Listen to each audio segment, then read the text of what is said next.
On today's special episode of GTA 5 O'Clock, part 2 of our exclusive interview with Rockstar North President Leslie Benzies. On today's show we talk GTA Online's Eureka moment, how GTA Online will expand from Los Santos to the world, and the future, next-gen thoughts, and how GTA Online will live in the cloud.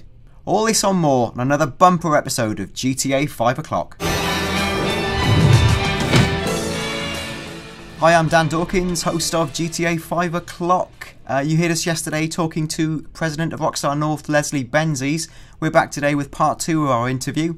This is debatably even more interesting than yesterday's segment, where Leslie talked about how GTA Online came into life, the resource, extra information, all those different things.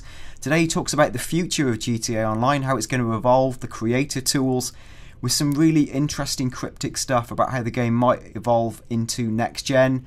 Just to remind you, the game doesn't officially exist on next gen and may never exist on next gen, even though if you ask me, it definitely will. I'd also like to thank everyone for your amazing comments on all the YouTube videos, all your questions, the huge response on our Twitter account at GTAV O'Clock, and thanks to everyone who's subscribed.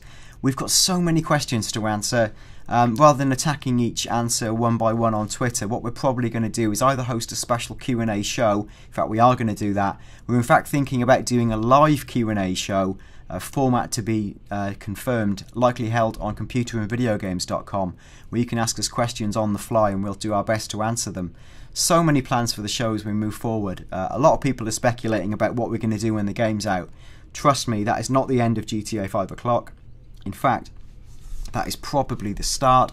We don't want to give away a lot of our plans, but the conversation will only begin, and with GTA Online, it's an even bigger debate. So once again, thanks for following us. So this is us picking up with my co-host Tim Weaver, chatting to Leslie Benzies during our trip to Rockstar North. Okay, then we asked, wheeling back to the section set in and around your apartment, there was a show playing in the background on the TV which looked like it was set in and around a private detective agency. And again, Leslie Benzies, ever the diplomat and knowing what to say to us to flatter our ego, said, "You guys don't miss anything." We said, "Are you allowed to talk a bit more about that?" And Leslie Benzies said, and I don't know if this is real or not, he says, "Do you know what? I'll be honest with you, I don't know what that is." We said, "Really?" And he said, "Yes." We said, "So your team has gone off and created something entirely off their own back?" Leslie said, "Well, there's a lot of stuff in there." He said, "Those TV shows, I think they just went into the game a week or so ago and I've not had a chance to watch them." He says, "Everything's tied into the world in some way. It's going to relate to something that's happening in the world." Okay, then we talked a bit more about the apartment. We said, "We saw a glimpse of the planning room in your apartment too." And he said, "Yes, you will get a very similar planning board to what you get in single player, with all the maps and the people and the dots around the map to show where you're going to have to go." How do the heists in GTA Online compare to the heists in single player? Will they be more like the tentpole heist in GTA 5 or the Blitz play mission we saw in the demo a couple of months back? Okay, Leslie said, initially they'll be simpler, but we do have plans to set up heists that could contain 20 individual components. A lot of these questions are hard to answer because there's now and then there's what we've got in our heads for the future. But to answer your initial question, they'll be fairly straightforward heists, but they will get more complex as time goes on. And presumably, Dan, I guess we're to assume that using the creator you'll be able to create your own heist as well. Yeah, we think at some stage, I don't know if initially you can create heists off the bat, but you definitely will be able to at some stage of varying degrees of complexity using, I think, increasingly more flexible and complex tools. So I think this world is just going to grow and grow. Okay, so next we said, in the single player you've mapped underwater as well. Will there be underwater gameplay in GTA Online?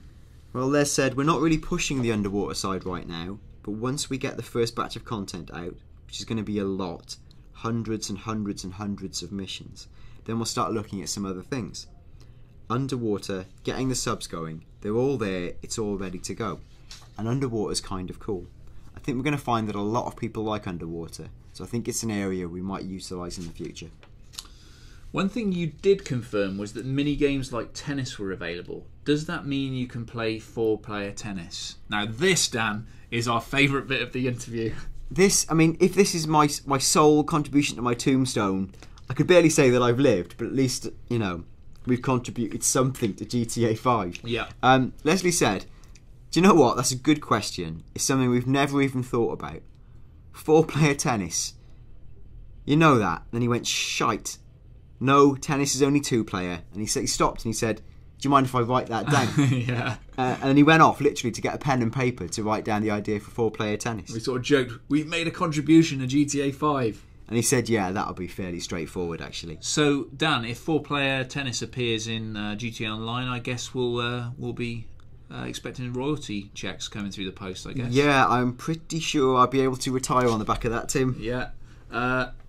After that, the PR guy chipped in and said, Les, we should mention that when you play those sports games, you won't be terrorised by jet fighters when you play tennis, in the sense that you can enjoy a game of tennis in your online world without people spoiling things for you, which I think is probably a good thing. It's probably for the best. There is definitely a humour in, playing 4-player tennis, and as the bloke's about to serve, he gets assassinated from a flying sniper. Like, that's really funny, but at the same measure, incredibly frustrating. Yeah. So we literally asked. We said, so a gang couldn't sniper you when you were about to hit a volley, and he said, yeah, exactly. So then Leslie, sort of off his own back, went on to talk about some other bits and bobs. He said, something we didn't talk about today was the whole phone call side of things. So as you progress through the game, you'll meet all these various characters, and they'll all be able to help you in certain ways. We saw today these army guys who you can also enlist to help you in missions.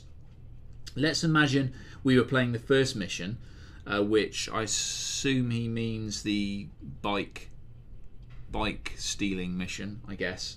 And we needed some goons to come and help us. I'm doing it on my own, or we're doing it the two of us, but it's an 8-player mission and we find we're struggling with only 2 people. We can actually call in some computer character help from these guys, or call in an airstrike, or turn off our blips so people can't see us. So just a bunch of different things you can have to assist in deathmatch or in a race. If you're in a race, you can call in an airstrike and take out whoever's in first place. What do you take from that, Dan? Well, one thing is, like we talked about yesterday, the idea of an agency called Merryweather. Yeah. It looks like now we're sort of isolating them as essentially almost like a private military contractor. Yeah. Who can be against you, or you can enlist to help you. Yeah. So I mean, that's good. We've isolated that element of it. The thing I'm sort of fascinated by is you can call in an airstrike if you're in a race. Yeah. So you can't sniper kill someone during tennis, but it's all right to call in an airstrike during a race. Where's the fairness in this world? Where's the fairness? I don't know. What do you make of like being able to turn off your blips so people can't see you? I mean, presumably that you do that through the creators, or do you think that you have to pay for that to pay this Merryweather people to do that for you? So what? So other players can't see where you are? I mean, well, I guess depending on the type of game mode you're in, that would be an advantage for you. So I would expect you to either unlock that as some kind of perk or an ability to pay for. Okay. It doesn't sound like a fair thing otherwise, unless you all agree not to have your blips active. The PR guy just chipped in and said, as you get higher, you're introduced to new characters, and then Leslie picked it up again and was saying new characters with new abilities. So you could call the bikers and say, send over a couple of bikers, we're going to do a job, and they'll come and help you. Or call in an airstrike, or if we're doing a death match, I can call a character and hide my blips so you can't see where I am on the map. Little things like that, just to mix up the modes a bit. I think he's just going over the stuff he was talking about before.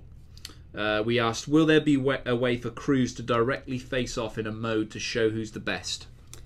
Yeah, and again, obviously the groundwork was here for this, and the writing was on the wall with Max Payne, where you could split up into crews, and Rockstar said explicitly you'll carry those crews over to GTA 5. And what Leslie said was, we've got pretty huge plans for crews, playlists, challenges, all that kind of stuff. We could set up a bunch of missions, like for example you can make 5 missions, I'll make 5 missions, we could then combine them in the game, put them in a playlist, and then challenge all these guys to a head-to-head. So you could start a set of missions on your map with your set of goals, and we play yours, then we swap to mine.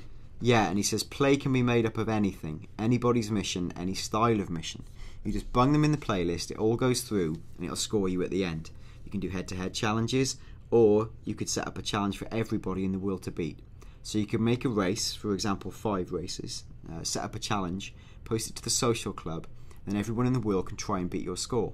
If they do beat your score, then you've got to give them some cash, the amount you set when you set up the challenge. Can you decide to only open it up to people with a certain reputation? He says, no, it's open to everybody, but one thing we do have to say is that because this is in development, there's always things that come and go. Everything you saw today is there, but maybe a couple of things we're talking about we're still fiddling with. Okay, so at which point we just wanted to confirm with him that it was demoed on PS3. He said yes, it was. And of course we know that the single player demo we saw a couple of months back was also demoed on PS3. So we asked him, is PS3 your lead platform? To which he said, not really. This is probably the first game we've done where both platforms have been running in parallel. There's very, very little difference in the development state of them both. They're both very similar. It would be hard to tell them apart. Now, yesterday, Dan, we talked about whether, to our eyes, there was a slight sacrifice in terms of fidelity between GTA 5 single player and GTA Online. We sort of believe there might have been a touch, but not huge amounts, but maybe a touch. Yeah, maybe, what we felt was maybe that some of the character models from distance when you were sniping them were not as high res as perhaps the trailers led you to believe. Now, it might just be that we just previously haven't seen the game from that angle before. But yeah, the really pleasing news is that Leslie Benzies confirmed that they're not making any compromises in terms of GTA Online and its visuals. So we asked him if there were. He said no, and then we said, so single player and GTA Online are literally exactly the same. He said, well, usually we cut quite a lot out from multiplayer. He says, we haven't in GTA Online. That's not to say we might not in the next little while, as in maybe in the last few weeks of tweaking. It's a trade-off any game makes, where you may go, we reduce polygon detail to get the frame rate up, etc., etc. That's not some sinister thing. It's something all games do. You know, it's not a big thing to worry about, and it could change. I wouldn't worry about it. And he says, but no, what you see is what you're going to get. He says, I think we might stream in the detail on cars at a slightly different time, because cars take up quite a chunk of memory, but the world is the world. We can't have two versions of it.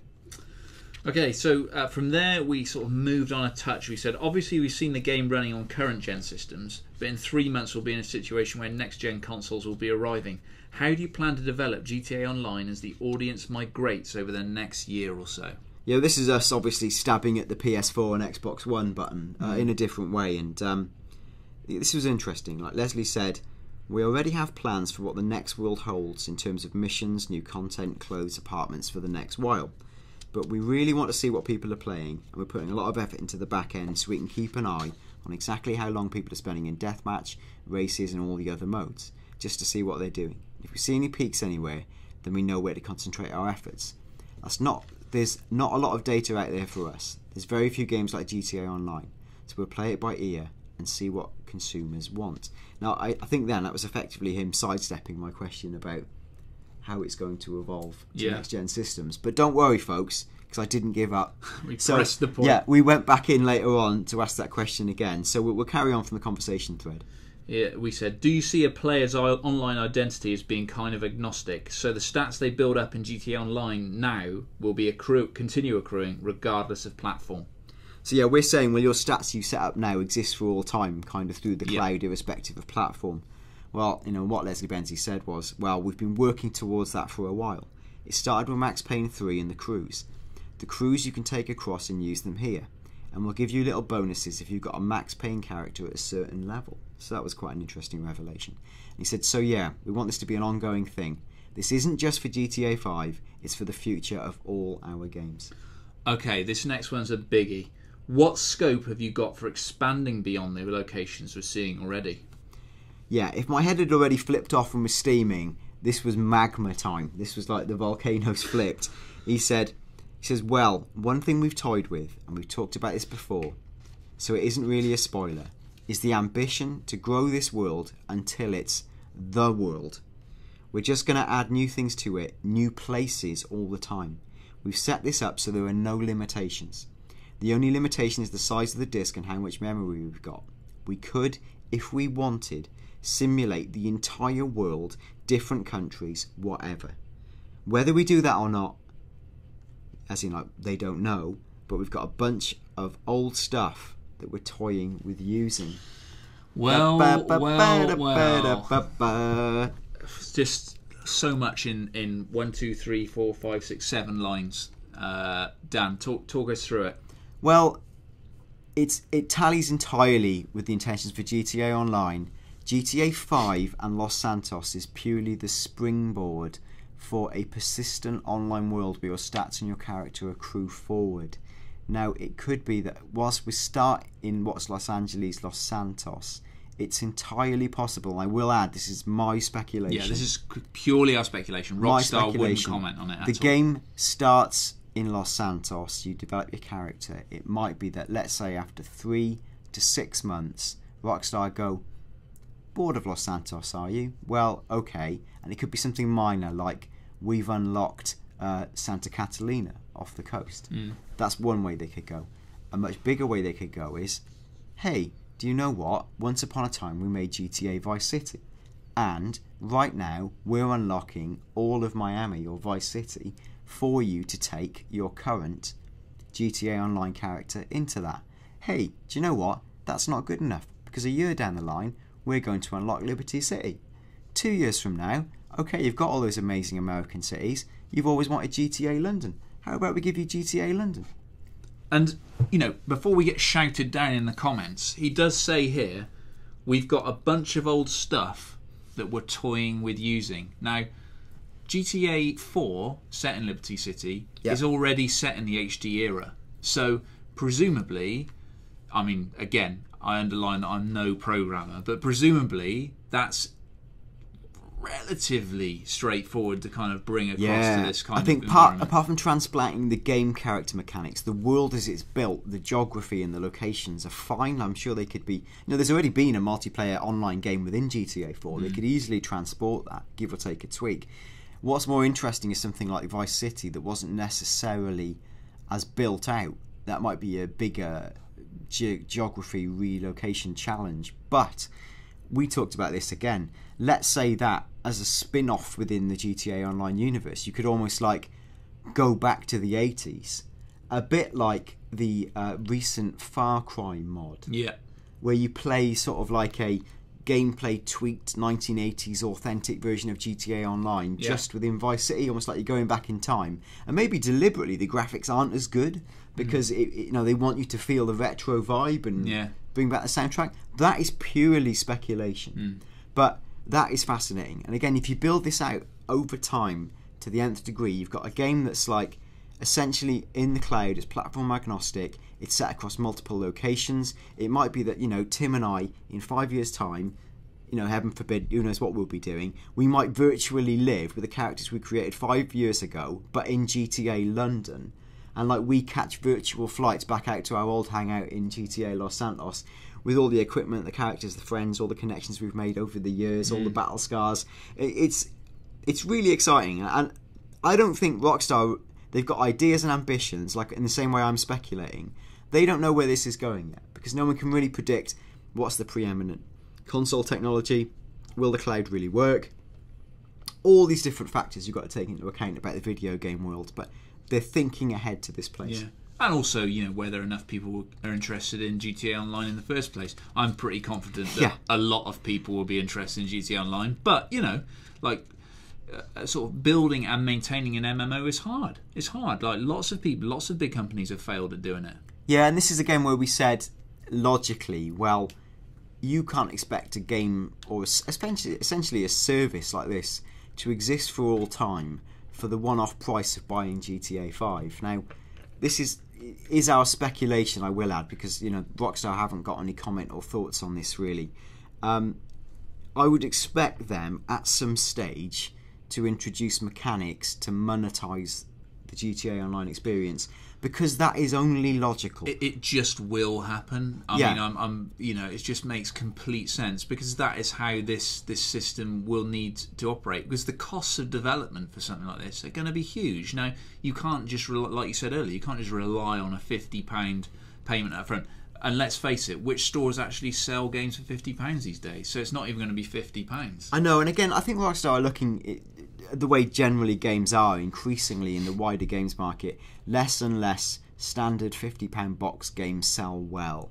The new revenue streams, as they're called, are online. They are in things like subscription services, microtransactions, different variants of free to play. You know, all over the games world, there's different financial models being tested. Yeah. My feeling is that Rockstar would, as a sensible grown-up company, want to experiment with different versions of them, see which ones work, see which ones fans like. There might be bumps in the road where people go, oh, we didn't think this was value for money. Yeah. This is invariably what happens with any new service. You look at what Microsoft have been through with their various plans for pre-owned.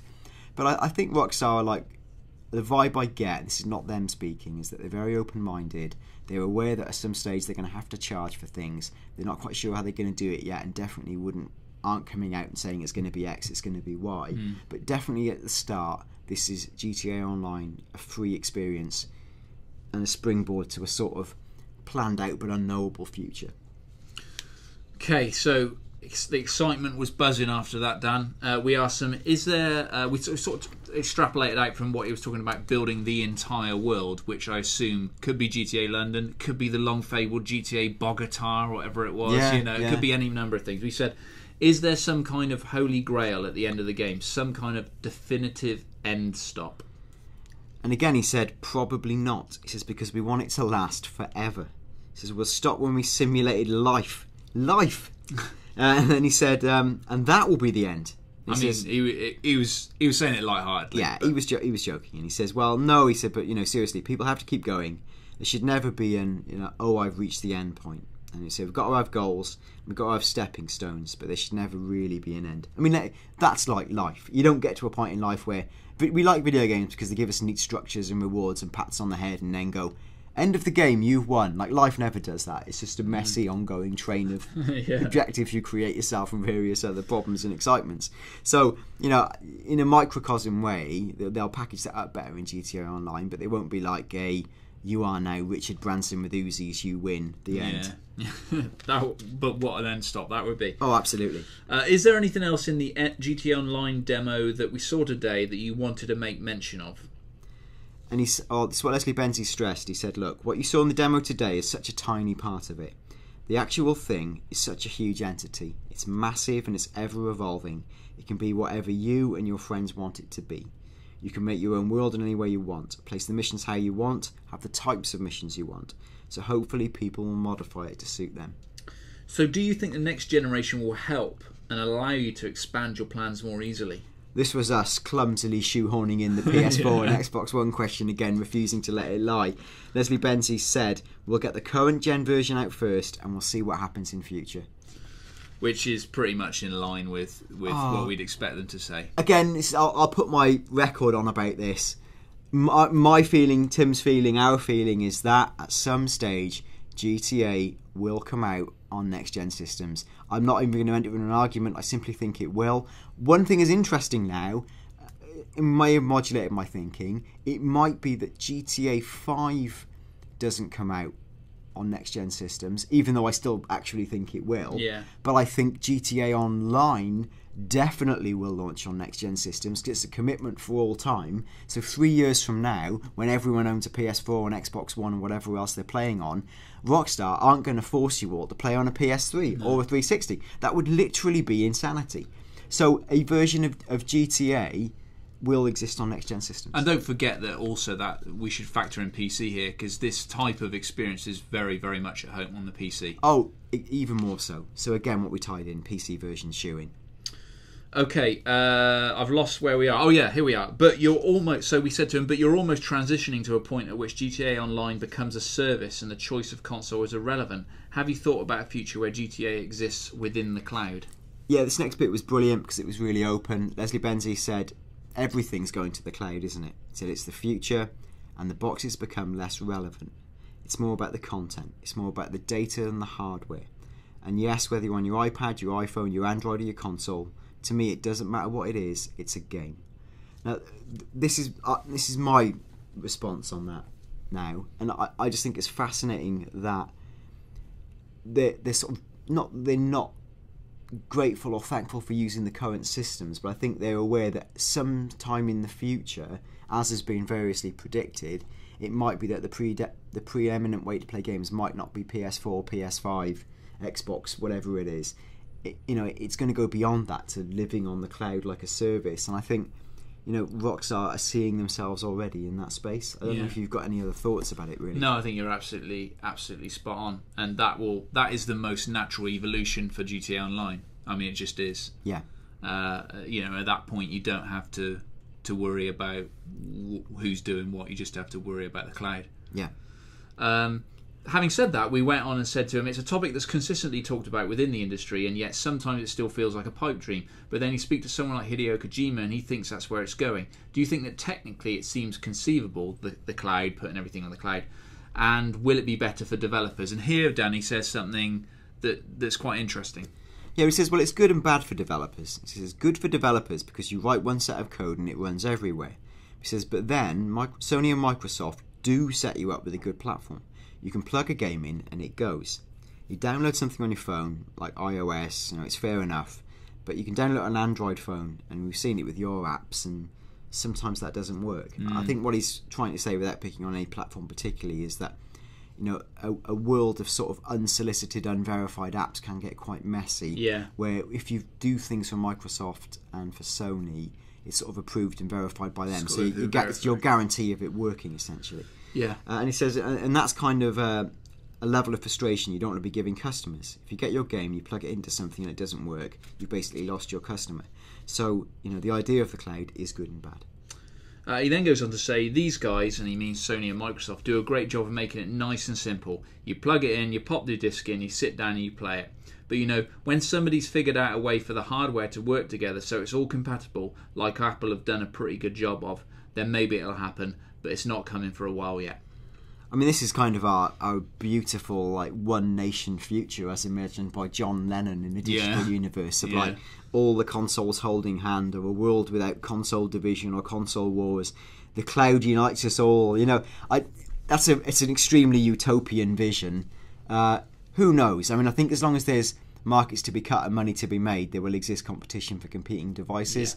But maybe will it be a different competition where you compete to be the premium service provider rather than the maker of the box. That's a great point. So then we asked him, at what point do you stop trying to base the GTA games on reality? Would letting people fill up cars with petrol be a step too far? I dedicate that question to the man who consistently asks us on Twitter, can you put petrol in your car? It's got through to me. Yes, we asked him, and this is what he said. He says, these are all things that go through our minds. It depends on where it goes. Do people want that kind of realism? Do people want to cook a pizza? Do they want to go shopping and buy the ingredients to eat and be healthy? Not that a pizza's healthy, but you know what I mean. He says, they're all there for the future if people want to do that. He says, the main thing to remember is when we're designing this, we don't design in a bubble of orbs and dragons. We all live lives. We're normal people doing normal things. So that's what we base it on. It's based on life. If you think of something, chances are it's going to work. It's like the car insurance. It's real life. You pay an insurance premium, you phone them up, and when it gets nicked, you get it back. So everything is based on normality, with a twist, of course. We said to him, how do you decide where to draw the line? And he says, I'm trying to remember what we did, as in did with filling cars with petrol. And I think he said, I remember thinking, should we do that? Maybe 6 months ago. And I think he just sat in a list of, will we do that? And he says, we do all the stuff we have to do first, and then we see where we're at, and if we get time, we add these wish list things. He says, but that's such a change for the game that it would take a bigger discussion. It would take a lot more people in the company to decide if something like that was going to go in, because it would change the whole dynamic. And this is me speaking now, but it would be quite mundane. Yeah. And frankly, quite irritating. It's funny with GTA. It's like one of those games where people love the sort of fact that you have this freedom to kind of go around and do these things that you would never do in this massive sandbox, and yet at the same time they often make requests for the real mundane stuff, but actually if you included that stuff it would make you a little less free to exploit the world. Yeah, it's I just think there's got to be a line where you like video games because essentially real life is a confusing, swirling mess of people competing to sell you things, sell you different dreams, people backstabbing you, who do you trust? There's so many things in life that we try to shy away from in video games, and I think there's an element to when realism is effective. I want to go to video games to escape. I do not want, like I have been doing in my real life, ringing up a string of insurance brokers trying to sell me things, because it drives you absolutely potty and insane. Yeah. I want a simplified version of that, maybe, that's fun and cool and works for me, but not that complicated. He just added on the end of that, also, single player has always been in development ahead of the online side, so a lot of what's in here is dictated by the single player game. If we were to implement such a drastic change, we'd probably also have to do it in single player. Okay, now we're getting near the end now, and we said, what's been your personal highlight of the GTA journey? Leslie said, GTA 5. It's probably been the longest development time of any of our GTAs, 4 or 5 years, though we've been working on a lot of other games in the meantime. And we said, and what's the low light of your time? He said, there are no downs. The only downs are the frustration of getting it into a little box and getting it working. Certainly the scale and complexity of GTA 5 is something that I'm not sure a lot of us thought would be possible. To see the leap from GTA 4 to GTA 5 and to think it's running off the same box is a high. And then seeing some of the online stuff, it was like making GTA 3 again.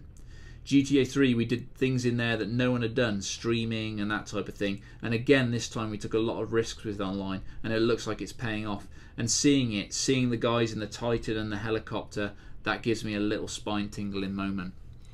And then finally we asked, you said, like, was that a Eureka moment in the development of GTA 5 where you thought, do you know what, this is working, this is what we wanted to do, this is it? He said, yeah. On every game since GTA 3, there's a moment. I remember on GTA 3 it was when Misty got in the car and you picked her up in the projects, and Kim Gurney, our secretary at the time, had done the voice, and she got in the car and said something cheesy. It was a spine-tingling moment. It was like, this is cool. I've had that every game since, and I got it on this, and it was probably that last mission we played with the aeroplane. So yeah, the spine-tinglers. That'll be the moment when you think, it might just work. And that, Dan, was the end of our time with Leslie. A pretty exhaustive interview with some really, really interesting stuff in it. Yeah, there was loads to chew on, loads to talk about. There's stuff that I guess we kind of talked about that we're probably not able to share today for different reasons, and maybe we will at a later stage, because the truth is, you know, we haven't played and finished GTA 5. Neither's anyone. So, you know, we asked there, we said, could we come back and see you again when the game's out? Because there's stuff that I'd love to be able to talk about, you know, because there's things we're going to learn about in a single player game. We're going to go, why did they make that decision? And you want to be able to talk to Leslie Benzies and go, why did you, you know, for example, kill off so-and-so, or do this, or create this thing in the plot, or, you know, now the game's out, how do you feel about the reaction? There's so much to talk about, and it's just fascinating to talk to someone who's been at the forefront of a game. As he touched upon, GTA 3 was essentially, it's a cultural touch point for all the sort of the hype and the hoopla that goes with GTA. You know, it has changed the face of video games and its perception in the wider world. It was also a massive technical achievement. Yeah, a huge technical achievement in terms of creating the third-person open-world template by which a lot of games have been written. And, you know, and again, people have debated the goods and the bads of what GTA has given to the world. And if you've really played them and you understand them, you know, as a comment piece, they're quite agnostic, and they're also quite damning of some of the themes within them. And I'm fascinated to see what level of message there will be in 5. And I think Rockstar are always very keen to sort of say, we're not sending a message. I think they're careful of how that might be spun by newspaper outlets looking for a story. But, you know, by virtue of making a game with a story, they are doing that. They are sending a message. And I'm fascinated to see how that will pan out. And I think, you know, and what's more exciting is that GTA Online is a tool set, and as I said, that allows you to explore social dynamics and who and what people really are. And I think it's going to bring out a lot of the good and a lot of the bad in the human condition, the creativity. It's a canvas, you know. It's exciting. Certainly is. And as we said on yesterday's show, and we'll say again now, that was a very, very sort of, believe it or not, brief overview of what we saw up at Rockstar. There's so much more to talk about. What we'd love for you to do now is post your questions in the comments below this video, or even better, send them to us on Twitter, where we can see them a lot easier. We will attempt to whiz through as many questions as we can, offering really specific answers to very specific questions. If anything got raised that you didn't understand and you want us to talk about again, please do say that too. We are here to help. Yeah, so again, you know, do check out computerandvideogames.com for written articles that complement a lot of this and might be sort of easier to digest with some of the complex answers we've given. And again, please do, I know we keep saying it, but if you subscribe to the show, you won't miss an episode. There's loads to come. It's great for us, and yeah, thanks for all your support. Yeah, thank you for your support. Thank you for listening, and we'll see you again soon. Yeah, cheers, bye.